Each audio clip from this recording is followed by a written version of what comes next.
Right now, great to welcome back to the show an old friend, my guy Landry Locker, Sports Radio 610 down in Houston. We used to work together in Dallas, but he's been in Houston for quite a while now. And Landry, I wanted to have you on because obviously the Texans hold the key to this draft. Everyone thinks that Carolina's going to go Bryce Young at 1. How many different players do you feel like you've talked about for the Texans at 2 over the last 4 months getting ready for tomorrow? Oh, my goodness. Probably 8. Maybe 8, and been able to narrow it down a little bit. It's gotten so crazy at this point to where we had a 12-year NFL vet, Wade Smith, on, and he's selling Bijan Robinson at 2 now. So it's getting about as crazy as it can get. We've gotten cabin fever, but the fan base has been through a lot, and the media has been through a lot. I mean, you think that you have Bryce Young, in your grasp, and then you end up beating the Indianapolis Colts. A lot of fans. We're kind of got a little bit of PTSD from that. I think it would be like your audience rooting for the Cowboys to win a game for the better good, and then you sell your soul and you don't even finish the job, and then all of a sudden you get a new coach, and now there's just all this uncertainty. So it's been a lot, but, I mean, realistically heading into tomorrow, probably 4 or 5 guys we've narrowed it down to where you say, okay, maybe it could be this guy. That's still so many when you pretty much know that you're on the clock. How much has the Caleb Williams talk lingered over all of this, and how real do you think it is that Houston might just say, yeah, we could take a quarterback at either 2 or 12, by the way, because they, of course, as you well know, have 2 picks in the top 12 of this draft, but we could also just take 2 other really good football players. No, we're probably not going to be very good this year anyway, and if we actually get the number 1 pick next year, we could get a generational talent. I think you can compare it, and I think you can actually localize it with your audience to where you can kind of make it make sense for both of our audiences. It's not even necessarily Caleb. It's just the draft as a whole next year with quarterbacks. There's evidence of some D'Amico Ryans being a part of an organization where they were willing to wait an extra year, and it was 2017 when Kyle Shanahan took over. D'Amico Ryans and the offensive coordinator here, Bobby Slowick, had just started their coaching careers with Kyle Shanahan. And the 49ers, like the Texans, were coming off 2 straight one-and-done coaches. They were a very scrutinized organization. They'd had it come tumbling down badly with Harbaugh, much like it did here with Bill O'Brien. And Kyle Shanahan, with the 2nd pick in the draft, just like the Texans, he decided he was going to wait a year for Kirk Cousins because he knew Kirk Cousins, and they ended up passing on Deshaun Watson and Patrick Mahomes, who ended up going 10. And they traded back 1 spot, and they drafted Solomon Thomas. And the reason why I think it's kind of relevant is because D'Amico Ryans was a part of that experience, and Kyle Shanahan was openly talking about waiting a year for Kirk Cousins. They ended up trading for Garoppolo. And it kind of didn't. The plan didn't go according to plan. But he was a part of a regime where they were willing to wait a year, and he was also a part of 4 years later where you trade up to 3 and you're going to take a quarterback no matter what.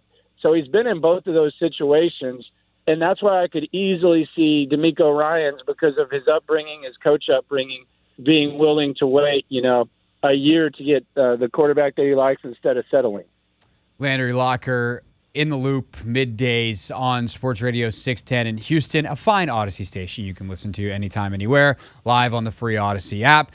So, Landry, you said 5 or so players that are realistically options for the Texans at 2. Do you have one you personally want them to go with?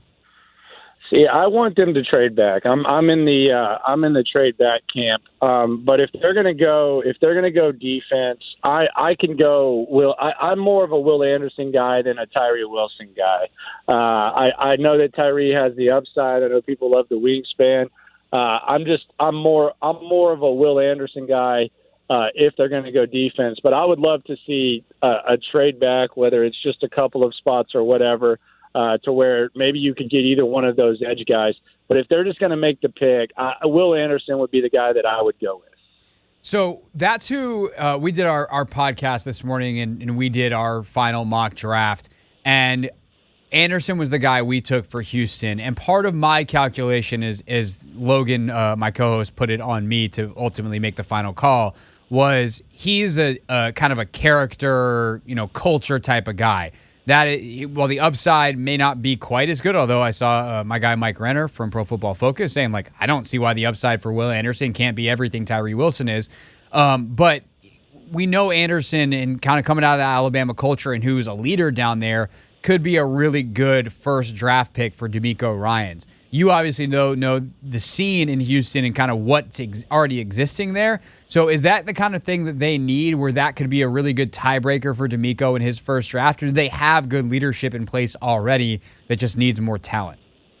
Yeah, absolutely. And I heard James Palmer of NFL Network, who used to work out here in Houston, say, it would basically be like DeMeco Ryans drafting DeMeco Ryans, because they're both from Alabama, both very high character guys.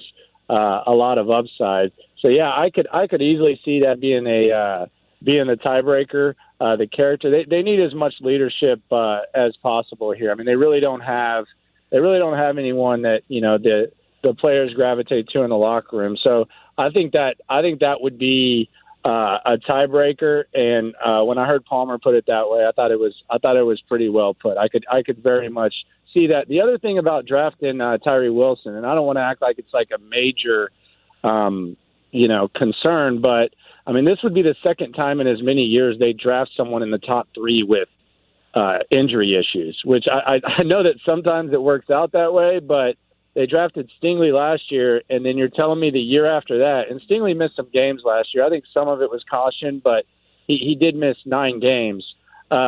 It would be the second straight year that you drafted someone in the top 3 with injury issues, and that just seems like a really, really difficult, dangerous thing to do. Yeah, definitely, and especially with Wilson, because he was kind of a one-year wonder. Like, he stayed healthy once, he was good, and other than that, it was injuries and not a lot of production, as you well know as a Texas Tech guy. All right, Landry Locker, 610 Sports, with us here on the Hoffman Show. So if they don't go quarterback at 2, do you think that they are either trying to trade back up from 12 or hoping that like Levis or Richardson falls? Like what is the quarterback plan if they don't go quarterback at 2?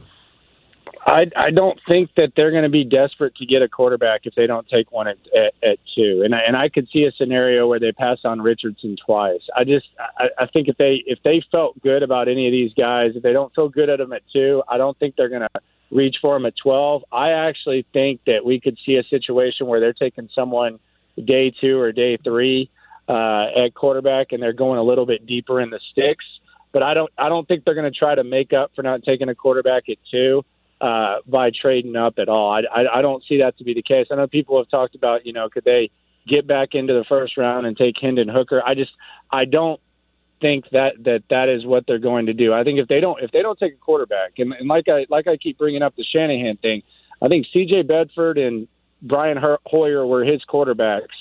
When he went quarterbackless in his first draft, I don't think they're going to try. I don't think they're going to feel too much urgency to try to make up for that and get a quarterback. I just think you see them go quarterbackless, and then we start wondering, oh my God, is Mills Mania back for another year? And are we going to be talking about like a Davis Mills, Case Keenum quarterback competition heading into camp? Which, yeah, you don't want that ratings bonanza. Yeah, that's a tough sell, man. I'm not sure if the promo guy is really going to be able to put something together there with the Keenum versus Mills bonanza. I have faith in you. I've heard you create controversy out of less, but that's because I worked with you for a long time. Landry Locker with us, Sports Radio 610 in Houston. All right, final thing. What is your prediction for what actually happens at 2? What do you think, whether it's trade down, whether it's a player, not what you want to happen, what you think will? I think there's going to be a trade back somewhere within the top 10, right there on the edge, and I think they end up with one of the edge guys that we previously mentioned. If they stay put, I think Will Anderson's going to be the pick. I love it. That sounds very logical. Although I think people are going to freak out if they do not take Stroud. No doubt. We'll have fun with that. Good to talk to you, man. Appreciate your time. All right, brother. Appreciate you. Landry Locker, everybody, with us. Sports Radio 610, our Odyssey sister station.